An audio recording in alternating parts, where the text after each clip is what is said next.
Good morning मित्रांनो, welcome to the new vlog. आणि मी आहे सिव्हिल इंजिनियर अनिकेत सावंत. आपल्या यूट्यूब चॅनलवरती तुमचे सर्वांचे स्वागत करतो. आणि आता वाजलेले आहेत सकाळचे 2:30 आणि आता आम्ही सर्व फॅमिली निघालेलो आहोत पंढरपूरला देवाच्या दर्शनासाठी. आणि हा व्हिडिओ तुम्ही नक्कीच शेवटपर्यंत बघा. आणि आम्हाला जर वेळ मिळाला तर आम्ही शिखर शिंगणापूरला पण जाणार आहोत. तर बघूयात आता वेळ मिळेल की नाही.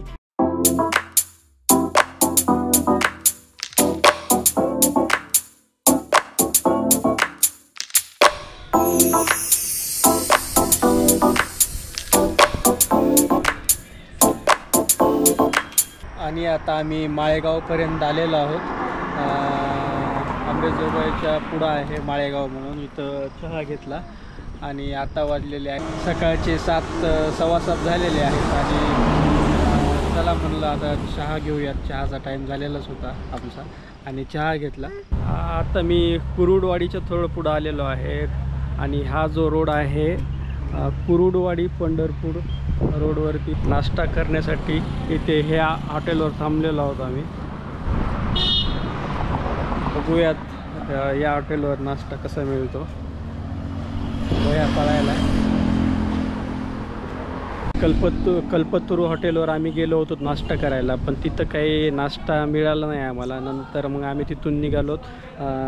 कुरुडवाडी पंढरपूर रोडवरतीच पुढे एक हॉटेल आहे, स्पेशल मिसळ म्हणून इथं एक हॉटेल आहे, हॉटेल संस्कारच्या बाजूला.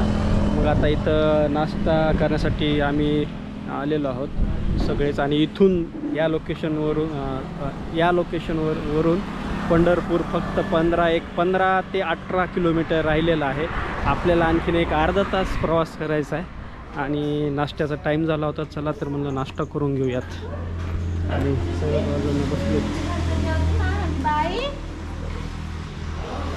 हॉटेल कल्पतरूवर आम्ही डोसा मागवला होता, पण तिथं काही डोसा नाही मिळाला. आणि आता इथं पण डोसा नाही आहे. नेहानी आणि मी एक मिसळ आणि एक पुरी भाजी मागवलेली आहे. आणि बाकीच्यांनी सगळ्यांनी पुरी भाजी मागवलेली आहे. आणि भैयाचं जेवण घरून आणलं होतं.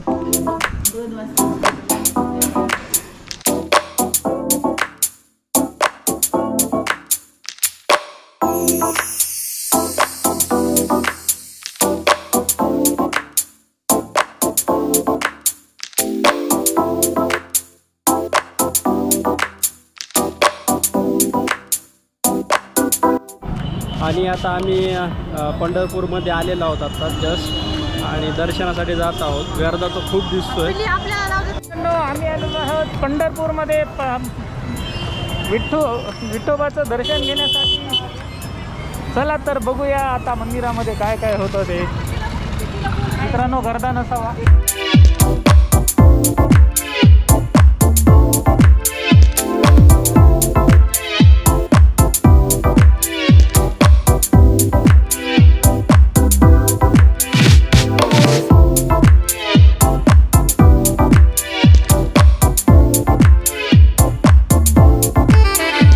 जर तुम्ही ऑनलाईन पास जर काढलेला असेल तर टायमिंगनुसार तिथं ते चालू होतं. समजा माझा 11 वाजताचा होता टायमिंग, तर 11 वाजता तिथं जावा. आणि त्यावर ते जे की आपण तिकीट काढलेलं असतं ऑनलाईन, त्यावर ते स्टाम्प मारून देतात. तर तुम्ही जे काही तुमचा टाईम असेल त्या टायमाला या ठिकाणी यायचं. सद्गुरू संत तुकाराम महाराज भवन या ठिकाणी यायचं आहे तुम्हाला. आणि स्टॅम्प मारून घ्यायचं आहे. दर्शनाच्या रांगेला लागायचं आहे. तर आता मी ते स्टॅम्प वगैरे मारून आलेलो आहे. हॅलो काय, मी सुद्धा आता आज दर्शनाला जात आहे मध्ये. काय बोलता, दर्शन कसं झालं? मस्त दर्शन झालं पांडुरंगाचं. दर्शन कसं झालं तुमचं? माझं पण खूप छान झालं दर्शन. आणि आवनीनं पण फर्स्ट टाइम पांडुरंगाचं दर्शन घेतलं आज. ते पण पांडुरंगाच्या पायावर डोकं ठेवून.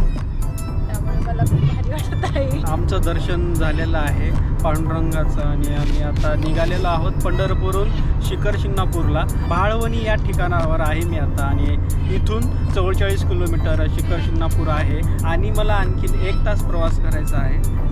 रोड तर खूप छान आहे. आता आम्ही नातेपुतेच्या थोडं अलीकडं आहोत आणि इथून आता आपलं शिखर शिंगणापूर फक्त एक 18 किलोमीटर आहे. आणखीन अर्धा तास मला लागेल जायला. आता वाजलेले आहेत 2:15 आणि जेवणाचा टाईम झालेला आहे आणि त्याच्यामुळं आम्ही इथं जेवण्यासाठी थांबलेलो होतो हॉटेलवर. हे हॉटेल आहे.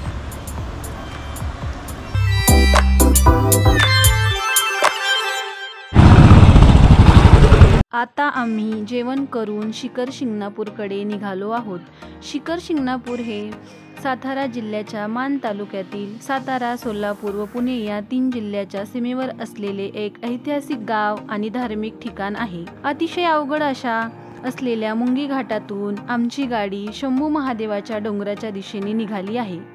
शंभू महादेवाचा डोंगर म्हणजेच सह्याद्रीचाच एक भाग आहे. हा डोंगर समुद्र सपाटीपासून 1050 मीटर उंचीवर आहे. मंदिराच्या आवारात प्रवेश केल्यावर पाहायला मिळते महादेव मंदिराचा सुंदर कळस. असे म्हणतात महादेवाचे हे मंदिर आणि शिंगणापूर गाव यादव कुळातील सिंधन राजाने वसवले आहे. महादेवाचे दर्शन घेण्यासाठी भक्तांच्या रांगा दिसून येत आहेत आणि याच रांगेत उभे राहून आम्ही महादेवाच्या दर्शनासाठी निघालो. मंदिराला दगडी तटबंदी आहे आणि या मंदिराच्या आवारात 5 मोठे मोठे नंदी आहेत. या मंदिराचे आणखीन एक वैशिष्ट्य म्हणजे मोठ्या घंटा आहेत. या घंटांपैकी एक घंटा ब्रिटिशांकडून मंदिराला मिळाली आहे.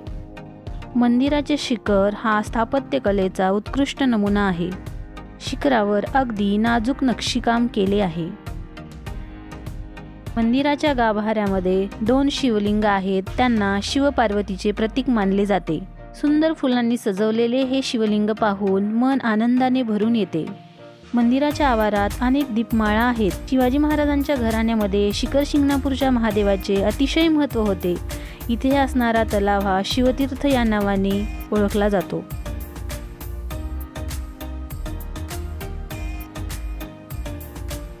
शंभू महादेव म्हणजेच मोठा महादेव यांचे दर्शन घेऊन आम्ही आता गावाकडच्या दिशेने